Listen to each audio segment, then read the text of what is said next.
Mesdames, Messieurs, il y a une semaine, jour pour jour, on m'a posé cette question. Peut-on vivre sans regret? Alors, comme pour vous, je pensais que non, c'était impossible. Un jour, ou une fois dans notre vie, nous allons en avoir.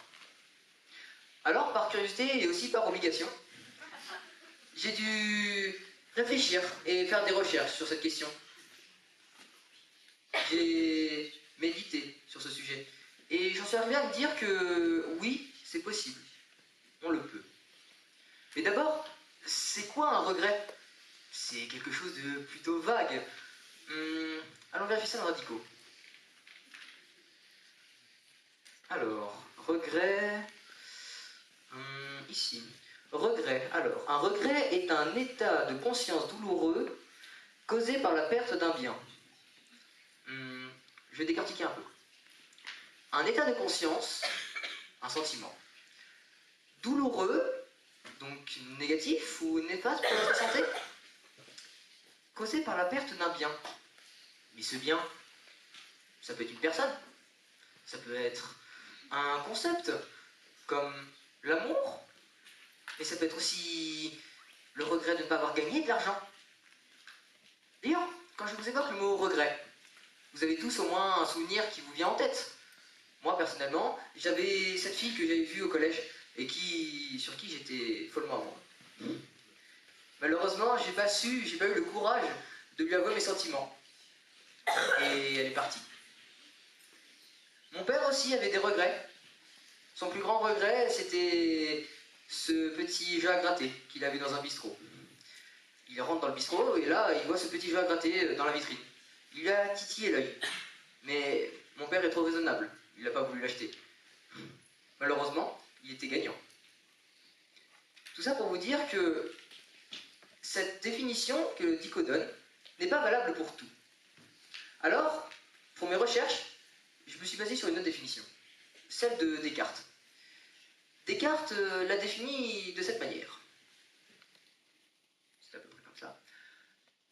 Le regret est une espèce particulière de tristesse, laquelle a une particulière amertume en ce qu'elle est toujours jointe à quelque désespoir et à la mémoire des plaisirs que nous a donné la jouissance. Donc, d'après ces dires, les regrets viennent d'un moment passé, un moment heureux qu'on envie de nos jours, ou un moment malheureux qu'on aurait aimé changer, qui est maintenant un désespoir. Mais si on part de ce principe-là, que les regrets viennent du passé, alors, pour vivre sans regret, doit-on oublier notre passé? Selon moi, non. On ne doit pas l'oublier, mais on doit l'accepter. Car de nos regrets, qui sont en fait des erreurs, pour vous comme pour nous, viennent des leçons. Un regret, c'est quelque chose qu'on a. Ce sentiment qu'on ressent car on pense avoir fait le mauvais choix. Mais moi, je n'y vois ni un mauvais choix, ni un regret. J'y vois bel et bien une leçon. Pour ceux qui ne voient pas de quoi je parle, je vais prendre une situation. Vous êtes avec votre conjoint ou conjointe en face de vous, et vous êtes en embrouille. Il est en colère, très en colère. Et là, vous dites cette phrase. « Ah, c'est bon, arrête de me répondre, tu me saoules !» Cette fameuse phrase. Cette phrase clôt la discussion. La personne en face de vous se braque et part. L'embrouille est donc en suspens, et vous, vous en voulez, car vous vouliez résoudre cette embrouille. Donc, vous êtes ici, seul, à vous dire « Pourquoi j'ai dit ça? Pourquoi ?» Bien heureusement, plus tard, il vous pardonnera par amour. Mais le plus important, c'est ce dont vous en tirez de cette situation. Par exemple, dans ce cas-là, vous pouvez apprendre que chaque mot est important, que chaque intonation peut changer une phrase. Mais parfois, le regret ne vient pas d'un choix, ni d'une situation précise. Il vient d'une opportunité. Une opportunité où on ne sait pas si on doit la faire ou ne pas faire. Car vous avez trop peur. Peur d'agir, peur des conséquences, ou peur du pire. Cette opportunité que vous avez devant vous comme aller à une soirée avec des amis, mais vous vous dites mais je vais peut-être finir bourré, je vais avoir un accident.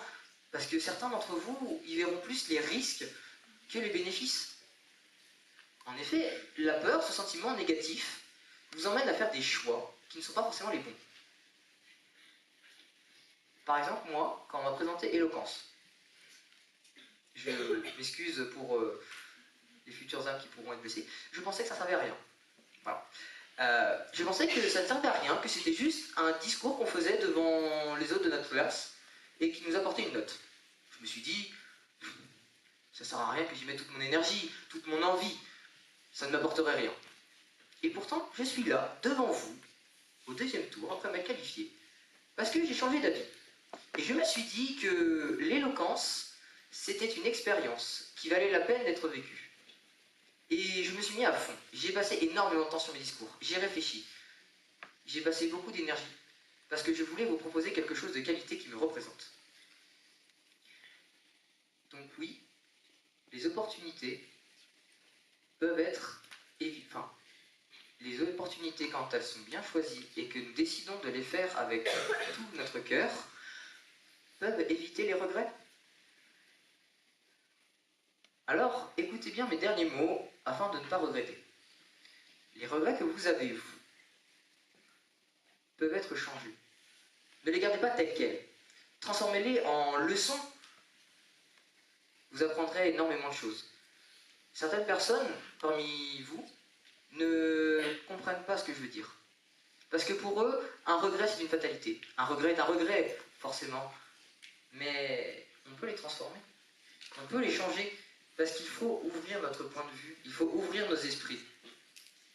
Alors, la prochaine fois que vous aurez une opportunité et que vous ne savez pas quoi choisir, écoutez votre cœur.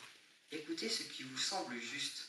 Et faites-le au maximum, de tout votre cœur. Repensez à tous vos regrets passés que vous avez. Pensez-y et repensez à ce que j'ai dit.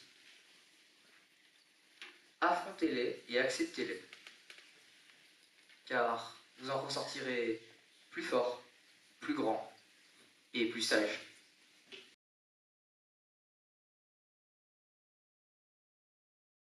Mesdames, mesdemoiselles, messieurs, chers membres du jury, s'il y a bien une question que je peux me permettre de vous poser aujourd'hui, c'est celle-ci. Peut-on réellement vivre sans regret? Cette question semble, à première vue, presque séduisante. Qui ne rêverait pas d'avoir une vie sans aucun regret? Vivre sans regret, ce serait vivre libre, léger, affranchi du poids du passé. Pourtant, si on y réfléchit attentivement, nous nous rendons vite compte qu'en réalité, il s'agit d'une perspective irréaliste. Je défendrai ici, devant vous tous, une réponse négative à cette question. Non, pour moi, il n'est pas possible de vivre sans aucun regret. Les regrets sont, dans un premier temps, une conséquence inévitable de notre condition humaine. Vivre, c'est choisir. Lorsque nous faisons un choix, nous fermons nous-mêmes la porte à d'autres possibilités. Au cours de notre vie, nous sommes confrontés à faire des choix, que ce soit dans nos relations, dans nos études ou encore pour notre carrière professionnelle. Chaque choix que nous faisons implique une perte. Avec le recul, il est naturel de se demander « Et si j'avais fait autrement? Et si j'avais choisi cette université à la place de celle-ci ?» Personnellement, il m'arrive de me dire « Et si j'avais choisi HGGSP à la place de la spécialité maths ?» Ce type de réflexion que nous nous faisons tous finit généralement par donner naissance au regret. Ainsi, tant que nous serons capables de décider et de choisir, nous serons également capables de regretter. Vivre sans regret supposerait soit de ne jamais choisir, soit de ne jamais réfléchir à ses choix. Je suis sûre que vous avez tous un regret causé par un choix que vous avez fait. Moi la première. Ensuite, les regrets sont intimement liés à notre conscience et à notre mémoire. L'être humain se souvient, analyse, compare, même de manière inconsciente. Je sais que chacun d'entre nous a déjà rejoué dans sa tête une scène du passé et en éprouve aujourd'hui des regrets. Cette capacité à se retourner sur ce que l'on a vécu est précisément ce qui rend possible le regret. Vivre sans regret reviendrait donc à renoncer à une part essentielle de notre humanité, notre capacité à apprendre de nos erreurs et de nos expériences. Beaucoup de personnes associent le regret à la douleur. Personnellement, je pense qu'il s'agit également d'une prise de conscience. Il nous permet d'identifier nos erreurs, nos manques, nos hésitations. Sans cette réflexion et sans ces regrets, nous risquerions de répéter indéfiniment les mêmes fautes. Mais en plus de tout cela, vivre sans regret serait problématique d'un point de vue moral. Les regrets jouent un rôle fondamental dans la construction de notre responsabilité.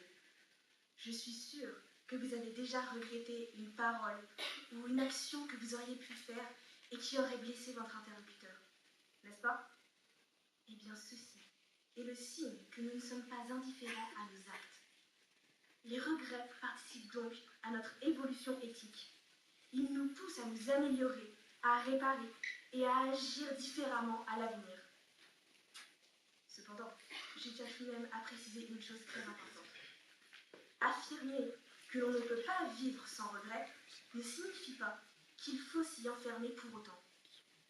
Il existe une différence importante entre avoir des regrets et être dominé par eux.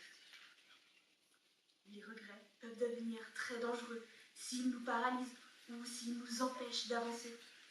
Le but n'étant donc pas de supprimer les regrets de notre vie, chose qui est tout simplement impossible, mais de les apprivoiser, de les transformer en enseignement plutôt qu'en fardeau. Une vie pleinement humaine n'est pas une vie sans regrets, mais une vie capable de donner sens à ces regrets. Ceux-ci peuvent devenir des repères, mais également des guides. Ils ne sont pas seulement des traces du passé, mais aussi des outils pour nous permettre de construire notre avenir. Les regrets font donc partie intégrante de l'expérience humaine. Plutôt que de chercher à les fuir, il faut apprendre à les comprendre et à les utiliser, car ce n'est pas l'absence de regrets qui fait une vie réussie, mais la capacité à grandir avec eux. S'il y a bien une demande que je peux vous faire aujourd'hui, c'est celle-ci. Ne pensez plus à vos fardeaux, à vos regrets comme des fardeaux que vous aurez pour toujours, mais plutôt comme une occasion de vous améliorer et de devenir la meilleure version de vous.